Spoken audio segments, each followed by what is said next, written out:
Bagi siapa saja, mungkin ada teman-teman di kawasan Cilegon yang ingin memberikan sesuatu buat saudaranya yang berprofesi sebagai pemulung, boleh hubungi kami. Nanti silakan dibayar motor berserta gerobak ini, yang mana uang ini nanti akan kita serahkan kepada Bapak Zul, karena Bapak Zul akan pulang kampung. Uang ini akan dipakai untuk kehidupan beliau di kampung halaman.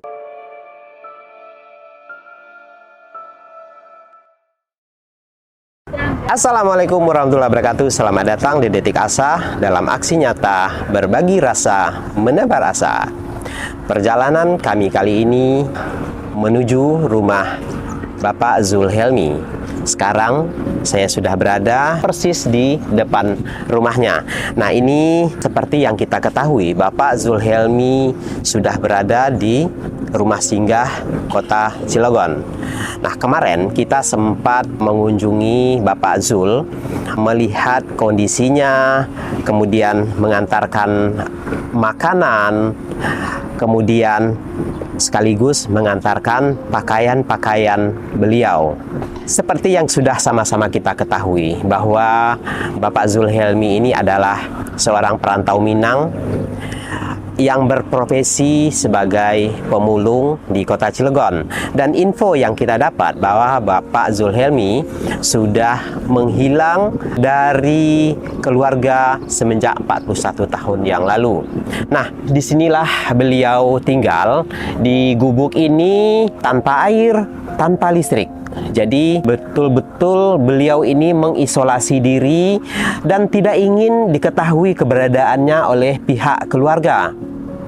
Kita tidak tahu entah apa yang terjadi dengan beliau di masa lalunya, sehingga begitu nekat beliau menghapus jejaknya dari keluarganya di kampung halaman maupun yang di perantauan ini. Biasanya para perantau-perantau Minang, mereka akan bergabung dengan ikatan-ikatan keluarga Minang untuk mengetahui, dan itu tujuannya untuk agar ketika terjadi sesuatu dengan beliau, para pengurus ataupun ikatan-ikatan keluarga Minang ini mengetahui permasalahan beliau. Tetapi lain hal dengan Bapak Zul. Dia hidup sendiri tanpa diketahui oleh orang-orang Minang yang ada di kota Cilegon ini. Seperti yang kita lihat ini, seperti inilah rumahnya, betul-betul sangat tidak layak untuk ditempati. Sehari-hari beliau merongsok, mengumpulkan uang 1.000-2.000, mengorek-ngorek tong sampah untuk mencari uang, bekal hidup di negeri orang. Nah, seperti itulah perjuangan Bapak Zul di rantau ini. Tetapi naas bagi Bapak Zul, karena kehidupan seperti itu, dia tidak menjaga kesehatan. Akhirnya Bapak Zul terkena serangan stroke, sehingga badan, kaki, tangan sebelah kanan beliau ini lemah, tidak berfungsi sama sekali. Sehingga kurang lebih 2 bulan Bapak Zul tergeletak lemas di gubuk ini, yang mana semua aktivitasnya, mulai dari buang air, di sini dilakukan semuanya. Sementara rumah ini tanpa WC, tanpa air. Bisa kita bayangkan seperti apa dia hidup di dalam gubuk ini kurang lebih selama 2 bulan.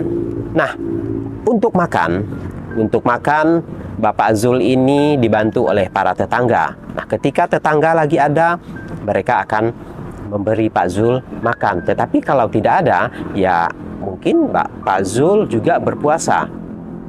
Akhirnya kita menemukan Bapak Zul berdasarkan informasi dari warga. Akhirnya kita coba berkomunikasi dengan Pak Zul. Disitulah terungkap bahwa beliau ini berasal dari Sumatera Barat. Dan alhamdulillah akhirnya Bapak Zul sudah dievakuasi ke rumah singgah. Ya teman-teman, kehidupan Bapak Zul di rantau ini begitu sulit. Begitu sulit. Perjuangannya mencari nafkah betul-betul tanpa henti. berdasarkan informasi yang kita dengar dari tetangga bahwa Bapak Azul bekerja sangat giat. Setiap hari, 7 hari dalam seminggu, beliau selalu bekerja mencari rongsok tanpa henti, tanpa libur. Nah, bisa kita lihat ini seperti ini. Ini Bapak Azul mencari uang, mencari nafkah buat diri dia sendiri. 1.000-2.000 yang dia kumpulkan. Nah, seperti ini contohnya, 1.000-2.000 yang dia kumpulkan. Jadi, begitu sulit perjuangan Bapak Azul untuk mendapatkan uang. Begitu sulit. Dia mencari tong sampah untuk mendapatkan barang-barang. Karena mendapatkan uang itu begitu sulit bagi Bapak Azul. Nah, oleh karena itu, seperti tayangan tempo hari, pada saat kami menemukan Bapak Azul, kita menggeledah seisi rumahnya, kemudian kita menemukan dompet Pak Zul. Tujuannya mencari identitas, dan alhamdulillah kita mendapatkan KTP sehingga kita bisa melacak keluarga Bapak Zul. Nah, pada saat itu di dalam dompet ini ada beberapa lembar uang ratusan ribu. Cuman sayangnya kami tidak menghitung karena saya anggap itu adalah privasi beliau, jadi saya tidak menghitung. Tetapi sangat disayangkan, tempo hari saya ke rumah singgah, saya melihat dompet Bapak Zul sudah kosong, hanya menyisakan KTP lama dan uang Rp2.500. Di situ saya sangat heran dan sangat kaget. Uang Bapak Zul ini kemana? Kemudian saya bertanya kepada Bapak Zul. Seketika Bapak Zul langsung menangis. Beliau terisak-isak menangis dan memberikan isyarat bahwa menunjuk keluar, mengisyaratkan bahwa uangnya sama orang lain. Nah, saya tidak tahu ini uang kemana. Saya bertanya ke Bapak Zul, ini uang Bapak kemana? Bapak Zul karena memang tidak bisa bicara, beliau tidak bisa menjelaskan kepada kami kemana uangnya ini. Kemudian kami konfirmasi kepada orang yang sudah menemui beliau di rumah singgah. Ternyata uang ini sudah dibagi-bagikan oleh seseorang kepada petugas jaga. Dengan alasan, apapun itu alasannya, kami tidak tahu alasannya apa, kenapa uang Bapak Azul dibagi-bagikan kepada orang lain.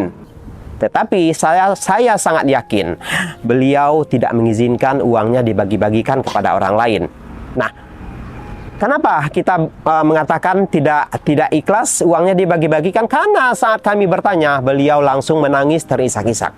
Nah, oleh karena itu, ya menurut orang yang membagikan ini, uang itu berjumlah 300 sekian, hampir 400 ribu. Tapi, sepenglihatan saya pada saat membuka dompet, melihat dompet, uangnya itu lumayan banyak. Saya tidak tahu jumlahnya, tetapi lumayan banyak. Kenapa saya bilang lumayan banyak? Pada saat itu banyak uang ratusan di dalam dompet. Dan dompetnya itu tidak bisa dilipat. Jadi dompetnya itu lurus. Nah, itu tandanya karena isinya banyak, itu tidak bisa dilipat seperti ini. Nah, saat itu saya dibantu oleh salah seorang warga di sini, Ibu Lis, yang saat itu memegang dompet, yang memeriksa dompet. Kalau saya hanya menyaksikan. Nah, sekarang kita coba minta konfirmasi kepada Ibu Lis yang memegang dompetnya, seperti apa kesaksian beliau. Nah, Ibu Lis ini adalah tetangga Bapak Zul yang sehari-hari membantu memberi makan dan apapun kebutuhan Bapak Zul. Ibu Lis, ya. Apa kabar, Bu? Alhamdulillah sehat ya. Iya.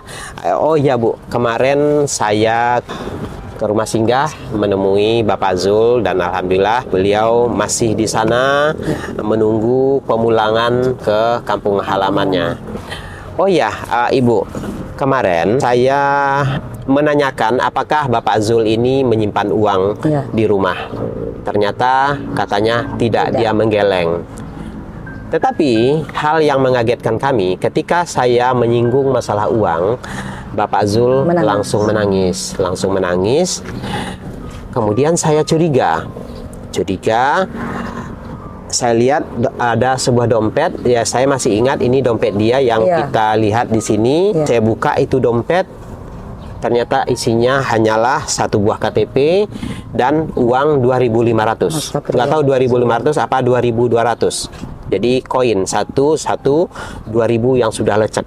Saya kaget karena yang saya tahu Bapak Zul ini mempunyai uang yang banyak. Banyak Pak uangnya. Ya, tapi saya tidak tahu ini jumlahnya berapa ya. Saya kaget, saya tanya, uang Bapak kemana? Beliau menangis terisak-isak sambil mengisyaratkan tangannya menuju keluar kamar gitu. Nah, kemudian saya tanya uangnya kemana? Dia karena memang Bapak Zul tidak bicara, tidak bisa ngomong, ya dia tidak bisa menjelaskan kepada kita uangnya kemana. Iya. Menurut Ibu, karena Ibu yang pegang kemarin. Iya. Seperti apa Bu? Atau mungkin Ibu bisa menjelaskan uang Bapak Zul ini sekitar berapa Bu? Sekitar 1 jutaan lebih lah Pak itu uangnya. Kenapa Ibu bilang 1 jutaan?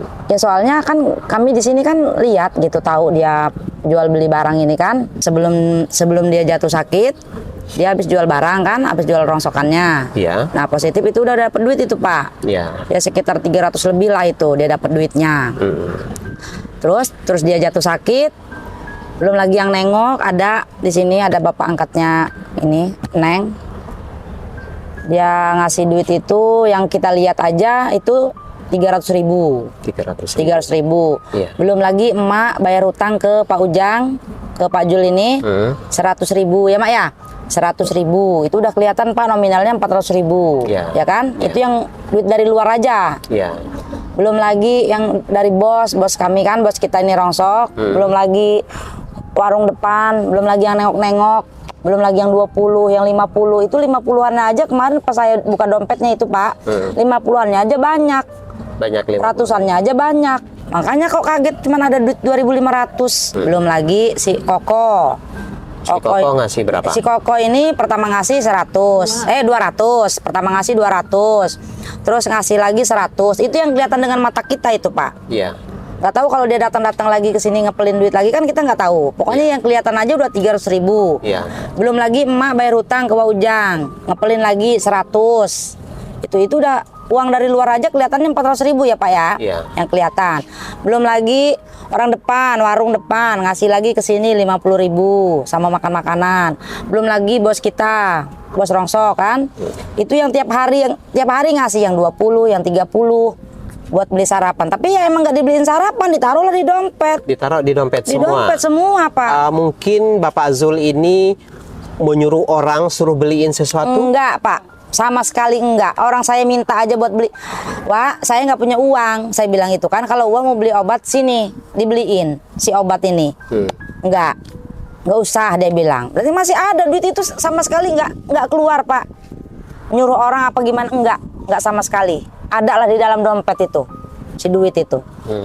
Makanya terakhir kita buka dompetnya kan waktu kita nyari KTP kan. Iya. Nah, itu di dalam ember juga ada puluhan, ada 20-an, ada 5.000-an itu. Iya.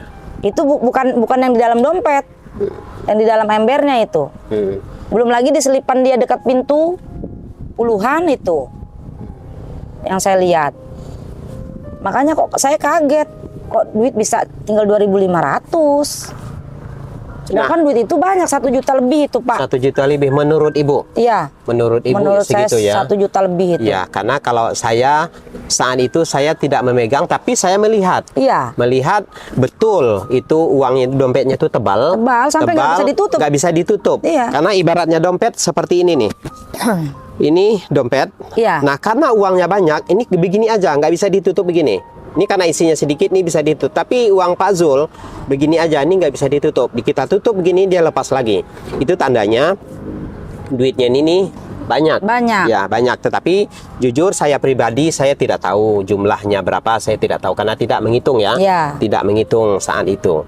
Tetapi berdasarkan penuturan Ibu Lis yang membantu beliau setiap hari, yang mengetahui sumber-sumber keuangan Bapak Zul, Ibu Lis sangat tahu semuanya bahwa di dompet itu uang tidak kurang dari 1 juta lebih itu Pak uangnya. 1 juta lebih Ya, menurut Ibu? Menurut saya 1 juta lebih. Kalau dihitung-hitung ya Pak, dihitung-hitung dari dia jual rongsok, dari dikasih-kasih orang, itu banyak. Belum dikeluar-keluarin itu si duit, apa dibelanjakan belum pernah dari dia sakit. Berarti semenjak itu semenjak dia sakit itu dia uangnya sudah tidak keluar. Enggak, sama sekali nggak keluar. Nggak keluar ya, semenjak dia sakit. Malahan uang itu dia bertambah karena ada yang nengok kan ngasih, nengok ngasih. Iya. Kok kaget kok. Bisa duit nggak ada, dompet aja sampai udah nggak bisa ketutup. Mana saya lihat kemana itu 100-an aja berapa ratus, belum lagi yang 50, belum lagi yang puluhan, 20, 2000-an itu. Banyak Pak duit itu. Ya Ibu, terima kasih informasinya. Kita nggak tahu, saya nggak tahu, kalau saya jujur nggak tahu jumlah uang Bapak Zul ini berapa, karena memang saya tidak menghitung. Tetapi sudah sama-sama kita saksikan penuturan Ibu Lis ini sangat mengagetkan kita. Yang tadinya jumlah uang ini lebih dari 1 juta, tetapi pada kenyataannya uangnya tinggal 2.500 di dalam dompet. Kami selaku orang yang menemukan Bapak Zul dan sekaligus yang membantu, ini rasanya kami kaget melihat kenyataan seperti ini. Ini uang kemana? Uang kemana? Di samping yang dibagi-bagikan yang sejumlah 300.000, sisa uang ini kemana? Karena sudah diakui kemarin, sejumlah kurang lebih 400.000 dibagi-bagikan kepada petugas. Nah, sisanya uang yang sebelum dia bagi-bagikan itu ini kemana? Kemana larinya uang ini? Nah, ini yang kami belum bisa melacak, ini uang kemana. Saya pikir ini sungguh keterlaluan. Kenapa saya bilang ini keterlaluan? Bapak Zul adalah seorang pemulung, mengumpulkan uang seperak 2 perak, berjalan memanggul, mencari tong sampah, mencari bahan barang-barang rongsokan. Nah, seperti itulah perjuangan beliau mencari uang. Dengan jumlah uang segitu itu sangat berharga bagi beliau. Tetapi dengan sebegitu mudahnya kita membagi-bagikan uang Pak Zul kepada orang lain. Di mana hati nurani kita? Di mana hati nurani kita? Jujur, kami Detik Asa, kami tidak ikhlas uang Bapak Zul dibagi-bagikan, ataupun uang yang di luar yang dibagi-bagikan ini, yang berkurang ini. Saya menghimbau, kami mohon pertanggungjawaban kepada orang yang sudah membagi-bagikan uang Bapak Zul tanpa seizin beliau. Kembalikan uang Bapak Zul, dan sekiranya ada uang Bapak Zul di samping yang dibagikan ini ada yang tercecer, kami minta mohon dikembalikan. Mohon dikembalikan uang Bapak Zul. Kita sudah menzolimi orang yang sakit, yang membutuhkan pertolongan kita. Tetapi dalam hal ini, jangankan kita menolong, tetapi kita menggolong. Kita tidak menolong, tetapi kita menggolong. Ketika kita bersimpatik, kita ingin memberikan jasa kepada orang-orang yang membantu Pak Zul, pakailah uang kantong dari kantong kita sendiri. Jangan memakai uang beliau. Ini sangat tidak dibenarkan ketika kita mengambil uang dari dompetnya. Ini sangat tidak dibenarkan. Ini kami anggap ini adalah sebuah perampasan. Sangat keterlaluan. Nah, oleh karena itu kami menghimbau, kembalikan uang Bapak Zul, dan saya minta bertanggung jawab orang yang sudah membagi-bagikan uang Pak Zul. Berapapun itu jumlahnya, kembalikan hak dia. Oh iya Bu, ini rumah Bapak Zul ya. Rasanya Bapak Zul ini sangat kecil kemungkinan untuk kembali ke rumah ini, karena mengingat kondisinya yang harus berobat dulu. Tapi kita tidak tahu, mungkin ada mukjizat ya, Pak Zul bisa pulih total dan bisa kembali ke rumahnya. Tetapi andaikan Bapak Zul belum ditakdirkan untuk sembuh, beliau belum bisa kembali ke sini, otomatis rumahnya ini kosong ya, Tapi ini sangat disayangkan. Ini masih Iya. bisa kita manfaatkan ya. Iya, Pak. Kita bisa manfaatkan buat orang-orang yang membutuhkan. Saya berharap rumah ini bisa kita uangkan ya. Menurut Ibu ini rumah-rumah gubuk-gubuk seperti ini kalau kita bikin ini ke modal berapa, Bu? Kalau segini sih ya, ini maksudnya mau Bapak lelang gitu ya? Iya. Dijual kan, dijadiin uang kan? Iya, iya. Ya paling 500, paling nggak tahu ada yang mau apa enggak. Tapi kalau semuanya ya mungkin lebih dari segitu, 700-an, 800 gitu. Oh, sekitar segitu Iya, ya kalau semuanya. Kalau gitu. rumahnya ya, ini kan nggak ada harganya lah Pak. Nggak ada harga, Rumah. betul. Iya, nggak Saya ada tahu harganya. ini nggak ada harganya memang ya. Dan lagi pun tanah juga bukan tanah iya, milik dan bisa kapan saja bisa digusur. Digusur, betul. Jadi memang tidak berharga apa-apa. Tetapi meskipun rumah ini tidak berharga apa-apa, ini cukup bisa untuk Iya. menaungi beliau. Nah, oleh karena itu, kalau kita uangkan ini juga bingung siapa yang mau beli. Ya, Bu ya. Ini bingung juga ini siapa yang mau beli. Tetapi ya sudah, nggak apa-apa. Kami Detik Asa akan membantu itu semua. Insya Allah kalau menurut Ibu harga rumah itu 500, akan kami bayar 1.500.000. Kemudian ini khusus rumah aja akan kami bayar untuk Pak Zul. Ini umpama ini kami memberi. Iya. Jadi ini karena melihat kondisi Bapak Zul yang begitu buruk kondisinya, kita kasih 1.500.000. Nah itu rumah. Jadi rumah menjadi inventaris Detik Asa. Ya, nanti kami berhak memberikan rumah ini ke siapa saja. Ibu, terima kasih. Iya. Ya. Nah, kemudian ini di sini nih ada gerobak motor. Nah, ini gerobak motor Pak Zul. Ini motornya masih berfungsi karena menurut warga sebelum beliau sakit motor ini masih dipakai, meskipun ini motor sudah ringsek juga istilahnya nih, tetapi masih bisa berfungsi, dipakai, masih bisa jalan buat merongsok. Nah, ini masih bisa. Tuh, ini motornya, kemudian ini gerobaknya. Untuk barang ini kita tidak bisa memberikan kepada orang secara cuma-cuma. Berdasarkan ide ataupun saran-saran dari penonton, suruh menguangkan barang ini. Jadi artinya ini barang kita lelang. Jadi kami tegaskan di sini bagi siapa saja, mungkin ada teman-teman di kawasan Cilegon yang ingin memberikan sesuatu buat saudaranya yang berprofesi sebagai pemulung, boleh hubungi kami. Nanti silakan dibayar motor berserta gerobak ini. Untuk harga nanti kita bicarakan di belakang, teman-teman. Di sini tujuan kita menjual ataupun membeli. Sebenarnya bukan membeli, tapi ini kami memberi untuk Bapak Zul. Yang mana uang ini nanti akan kita serahkan kepada Bapak Zul, karena Bapak Zul akan pulang kampung. Uang ini akan dipakai untuk kehidupan beliau di kampung halaman, entah itu untuk berobat, entah itu untuk makan. Artinya kita menyenangkan hati beliau selaku orang yang pulang dari rantau. Biasanya orang yang pulang dari rantau membawa sedikit uang.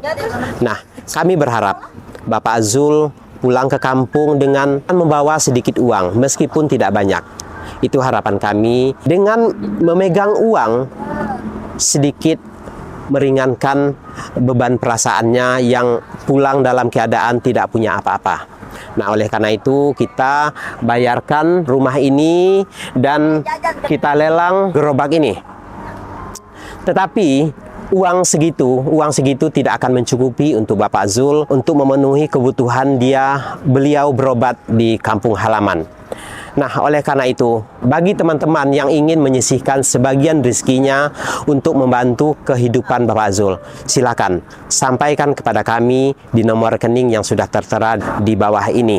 Berapapun donasi kita akan sangat bermanfaat untuk beliau. Untuk itu, kami menghimbau kepada teman-teman semuanya, Yuk kita bahu-membahu membantu meringankan saudara kita yang sedang membutuhkan. Baik teman-teman, terima kasih sudah mengikuti perjalanan kami. Akhir kata, wabillahi taufik wal hidayah. Wassalamualaikum warahmatullahi wabarakatuh.